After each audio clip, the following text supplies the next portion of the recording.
Repeat after me. He is risen. He is risen indeed.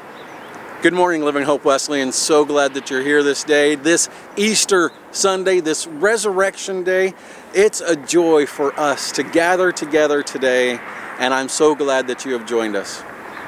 Standing here in front of the cross on our church property, and I am so glad that we get to celebrate this Resurrection Day. The cross, rests on the timeline of history like a compelling diamond. Its tragedy summons all sufferers. Its absurdity attracts all cynics. Its hope lures all searchers. History has idolized it and disrespected it, gold-plated it and burned it, worn it and trashed it.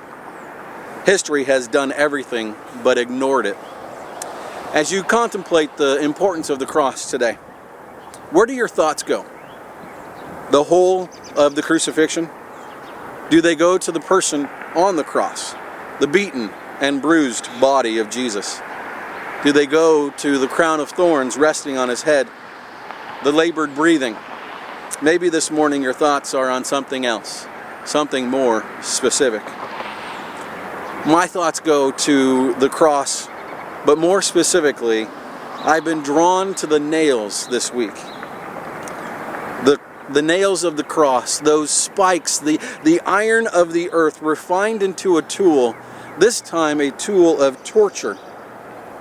And as I think about it, and I let my mind wander, these nails, they wreck my mind, they destroy it.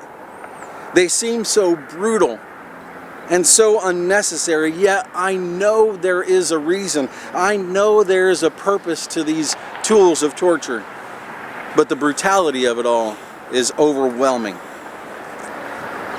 Can you see his arm outstretched, his hand opened, the nails placed on his flesh, his face turned towards the hammer and the one who holds it forcefully in place?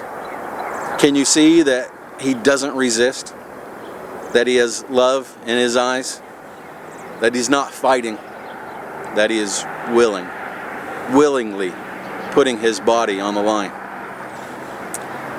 The nails, they leave a very physical wound, a mark, a scar. And these wounds are on his hands, the very hands of incarnation at his birth, the hands of liberation at his healings, the hands of inspiration at his teachings, the hands of dedication as he serves, the hands of salvation, the nail-pierced hands of Jesus. Someday you and I will be able to see the place where his nails once were. Someday.